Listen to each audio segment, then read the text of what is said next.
Avon Anuradha वैदिक अनुराध हिंदी अनुराधा वैदिक astrology में आप सबका अभिनंदन। आज हम बात करेंगे एक और डिफिकल्ट श्लोक पर चंद्रशेखर शर्मा जी के साथ।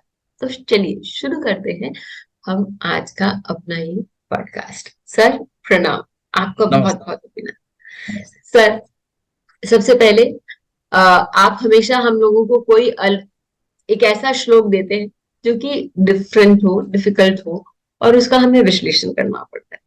तो आज हम आपसे क्या सीखेंगे?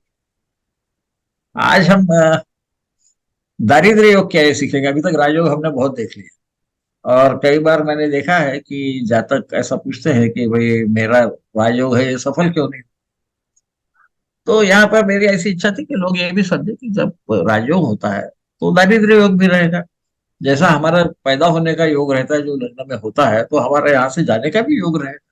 ऐसा तो नहीं होगा ना एक ही योग रहेगा, है ना? हम खर्चे भी करते रहते हैं। तो इसलिए मैंने सोचा कि अभी दारिद्र्य योग क्या है इसके ऊपर में बताएंगे और किस प्रकार से होते हैं और उनकी जो खूबियां हैं जिसे ख्याल में रखना चाहिए। नहीं तो होता क्या है, हम एक ही कुछ तो भी लेके चलने चालू कर देते हैं, है ना? तो ऐसा होता नहीं है।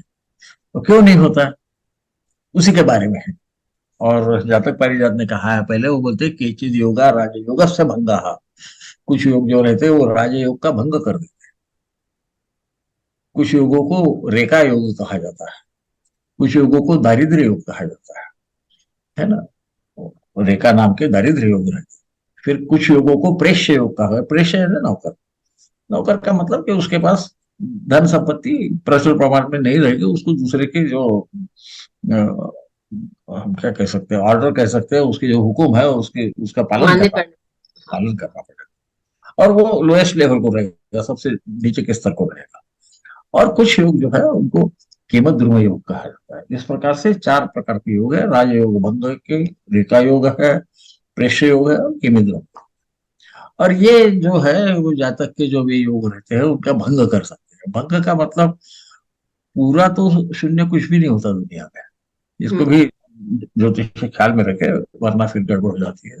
खैर ये बताने की जरूरत नहीं है, विद्वान लोग उसको सुन रहे हैं आपके जो सब्सक्राइबर्स है। पर फिर भी अब हमारे उम्र में आदत हो जाती है बताने की बार बार, तो उसी प्रकार से मैं बता रहा हूँ।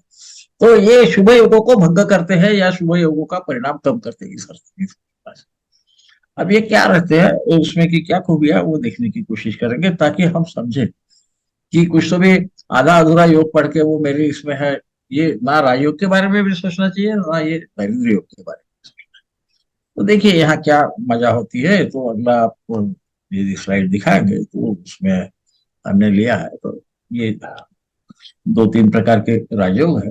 इसमें सूक्ष्म फर्क है, वो फर्क को समझने की कोशिश कीजिए। सर मेषे युक्त नवांश सर के, एक मिनट, सर एक से। तो क्या लिंक टूट जाती है। एनीवे कन्या राशि कहाँ से चलू? सर मेष जुकनाश नवाबुश से ही शुरू करना अब आपको भी उसको कुछ। कुछ भी करेगा उसको बोलना नहीं, क्योंकि क्या है कि वो फिर 2 घंटे हम यही काम करते थे, मुझे बराबर नहीं है। मेषे जुक नवांश के दिन करे पापेक्षिते निर्धना। यानी मेष राशि में यदि सूर्य होगा, यानी उच्च के होंगे, दिनकर सूर्य को कहा जाता है, और वो यदि तुला नवांश में स्थित हो तो केवल उससे, तुला नवांश में स्थित है वो नीच का फल देते हैं, आपको मालूम। परंतु क्या उसी से निर्धन कोई हो जाएगा? नहीं होगा। इसलिए कहा गया है पापेक्षित निर्धन, उसको पाप ग्रह की दृष्टि भी वहां होना चाहिए। ऐसा होने के बाद में जातक निर्धन हो सकता। मैं हो हम्म। सकता है इसलिए बोलता हूँ कि देखिए इसके साथ में कुछ और भी योग रहेंगे। हो हाँ। सकता है उनके ऊपर कोई गुरु देखते हो, है हाँ। ना? नहीं तो क्या है कि फिर वही हम चक्कर में फंस जाते हैं। और इसीलिए ये हम बता रहे हैं। फिर आगे क्या होता है, कन्या राशि गते यदा भगुसुते कन्या शके भिक्षुक। कन्या राशि में, कन्या नवंश में यदि भृगु सुत यानी भृगु ऋषि के पुत्र जो शुक्र है, उष्णा उनका नाम था, हम्म। होने के बाद में भिक्षुक हो जाता है। अब यहाँ ये प्रश्न आता है कि ये तो वर्गोत्तम हो गए। हम्म। कन्या राशि में यदि होंगे और कन्या नवंश का होंगे, तो नैसर्गिक है कि वो 100% वर्गोत्तम हो गए, और वर्गोत्तम की शक्ति तो हम बहुत स्ट्रांग मानते हैं, बहुत ज्यादा मानते हैं। के जस्ट नीचे हाँ। के बाद में मूल त्रिकोण आता है। शक्ति यदि आप समझते होंगे तो आपको ख्याल में आएगा। फिर यहाँ क्या होता है, तो वो भिक्षुक होता है, निर्धन तो नहीं होता, क्योंकि भिक्षुक लोग भी पैसे कमाते हैं, वो निर्धन होता है। क्यों होता है? इसका कारण कि शुक्र को भी आप यदि पढ़ोगे, पढ़ा तो होगा ही आपने, जैसा गुरु को धनत कहा गया है, शुक्र को भी धन का दाता कहा, हाँ। धन प्रदाता कहा गया है। हाँ। तो इसलिए जब वो विकल हो जाता है तो वो भिक्षुक हो जाता है। सूर्य जैसे नहीं होता सूर्य का। अब ऐसा यदि सूर्य का होगा तो क्या होगा, ये फिर से प्रश्न आता है। तो आगे कहते हैं, नीचर क्षेत्र नीच भाग सही जातो दिवा नायके राज श्रेष्ठ कुलाग्रजोपि विगत श्रीपुत्र ताराश। यदि सूर्य नीच राशि में स्थित हो और अति नीच अंश में, यानी 10 अंश मेष में यदि स्थित, अपने माफ कीजिए तुला में यदि स्थित होंगे, तो फिर ऐसी स्थिति में क्या होगा, जातक राजा का प्रथम पुत्र होगा तो भी वो राजा होने की जगह उसका क्या होगा, तो वो स्त्री पुत्र धारा और आसन, इसका मतलब उसको वेल्थ, धन धान्य समृद्धि जो रहती है वो खत्म हो जाएगी, उसके पुत्र भी उससे अलग हो जाएंगे, उसकी दारा पत्नी भी अलग हो जाएगी, और उसको खाने को भी नहीं मिलेगा। देखो ये बहुत ज्यादा शक्तिशाली राज योग का भंग करने का योग है। ये ऐसा क्यों? यदि शुक्र में भिक्षुक हो जाता है तो यहाँ पे अति नीचे भाग में क्यों जाना चाहिए, इसका विचार करना चाहिए। यहाँ पर भी नीचर छे और नीचा विषय ऐसा कहा रहता, ऐसा कहा नहीं है। इसी में इसका सब कुछ जो भी क्या सीक्रेट आजकल बोलते हैं, उसमें सीक्रेट कुछ नहीं है, लॉजिक है। तो लॉजिक है। इसका कारण ये सूर्य के बारे में बात है। सूर्य खुद राजा है, राजा के पैसा चला गया ना तो भी वो कर लगा के फिर से अपना पैसा ला सकता है। राजा की पत्नी जाती वाती नहीं है ना, उसका राजपद भी नहीं जा सकता क्योंकि वो प्रथम पुत्र है। तो ये देश का होने के बाद भी कम होने के लिए सूर्य को बहुत ही ज्यादा निर्बल होना चाहिए, तभी ये हो सकता है। इसीलिए पहले भी इसमें उन्होंने कहा है कि मेष राशि में होगा ठीक है, नीच नवंश में होगा तो नैसर्गिक है कि वो नीच के फल देगा। फिर सुद के समान क्यों नहीं करता? नहीं, इसलिए कि उसको उसके साथ में पाप ग्रह ने भी उसको तकलीफ देना चाहिए। इसका मतलब राजा पे शायद आक्रमण करके उसका राज्य धारण कर ले, जो भी करे, तभी वो निर्धन हो। क्योंकि बाकी लोगों के पास ना फिर से धन कमाने को बहुत तकलीफ होती है, राजा को नहीं तकलीफ है। हम देखते हैं कि गवर्नमेंट का जब वो डिफिसिट बजट हो जाता है, टैक्स बढ़ा देते है ना, तो तुम निर्धन हो सकते हो, राजा नहीं होता। उसके लिए उसको बहुत ज्यादा क्षति हुई, ये यहाँ कहा जा रहा है। इसलिए वहां ख्याल में, अच्छा वहां होता क्या है कि गुरु के नववंश पे जाता है, 10वां जो वंश आएगा वो गुरु के नववंश है। उसके बाद में शनि आएगा, जिनका इनका पुत्र प्रेम तो प्रख्यात ही है सूर्य और इसका, है ना। यदि वो बिल्कुल 10 अंशों पे है तो 10 अंश के बाद में मकर का नववंश चालू हो जाता है फिर से। तो यहाँ ये बता रहे, और गुरु के राशि में, गुरु के नववंश में सूर्य ये क्षीण हो जाते हैं, इसको ख्याल में रखना चाहिए।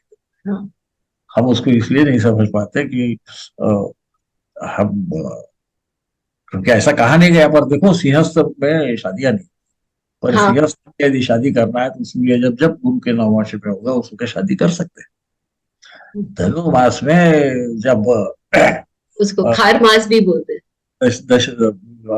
जगन्नाथपुरी जाएंगे तो उस वक्त लक्ष्मी भगवान को छोड़ के चले जाते, खरमास भी बोलते हैं। सूर्य जो है वो धनु राशि में रहते हैं। तो सब ग्रह सूर्य के राशि में अपनी शक्ति खो बैठते हैं, और सूर्य खुद अपने गुरु के राशि में अपनी शक्ति खो बैठते। ये तत्व का यहाँ पे बड़े खूबसूरत ढंग से उन्होंने कहा गया है, इसलिए मैंने सोचा कि इसके बारे में बात करूं। और राजा का श्रेष्ठ पुत्र वो अपने धन वगैरह सबको देता है, इसके बारे में बोला है। उसको खाना तक नहीं मिलता, ऐसा जब बोला है तो उसको हम हाइपर बोला बोलते हैं। अतिशयोक्ति अलंकार में कभी भी बोला जाता है, ताकि एक सूक्ष्म जो चीज है वो अच्छे से समझ में आए, वो ध्यान में रहे व्यक्ति को। खाना नहीं खाएगा तो मर जाएगा, है ना। 15-20 दिन में, 25 दिन में तो वो मृत होता है, ऐसा नहीं बोला गया।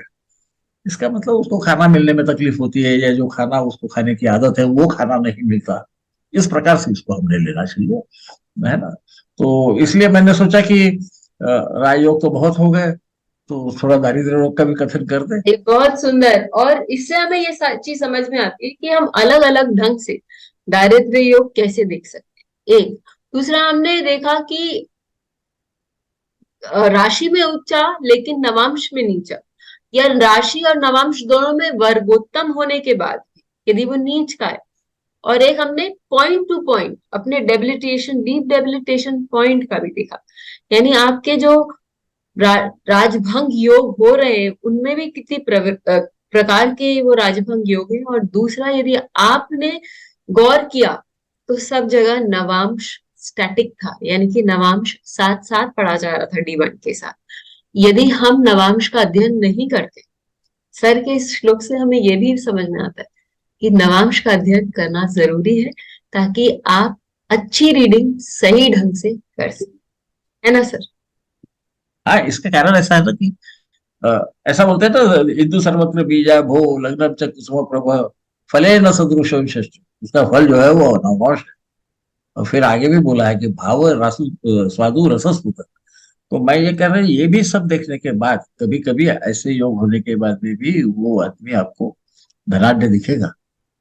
इसलिए ये सब कहाँ हो रहा है, कौन से भाव में हो रहा है, उसको भी ध्यान में लेना जरूरी है। इसे कभी उसे भूलो मत, वरना आपको बहुत बार, मैं ऐसा प्रिडिक्शंस रॉन्ग हो जाते नहीं, यानी क्योंकि आजकल मैं सुनते रहता हूँ, तो ये सब नया युग है कि भाई नीच में यदि ग्रह है तो वो आदमी का तो बिल्कुल तकदीर खत्म हो गई। और आपको बहुत सारे ऐसे दिखेंगे जहाँ नीच के ग्रह होने के कारण वो आदमी बहुत उच्च स्तर पे पहुंच गया, है ना। तो इसलिए मैं ये सोचता हूँ कि इन चीजों को हमने थोड़ा सा डेप्थ में हैं, देखना समझ चाहिए। लेना बहुत जरूरी। सूर्य को कितनी क्षति होने पे वो उसकी बुरे फल ताकत देगा। कम हो जाएगी, शुक्र को कितनी क्षति होना चाहिए, गुरु को क्षति कितनी होना है। क्षति तो सभी को होती है, सभी ग्रह नीच होते हैं, सभी ग्रह उच्च हो जाते हैं, है ना।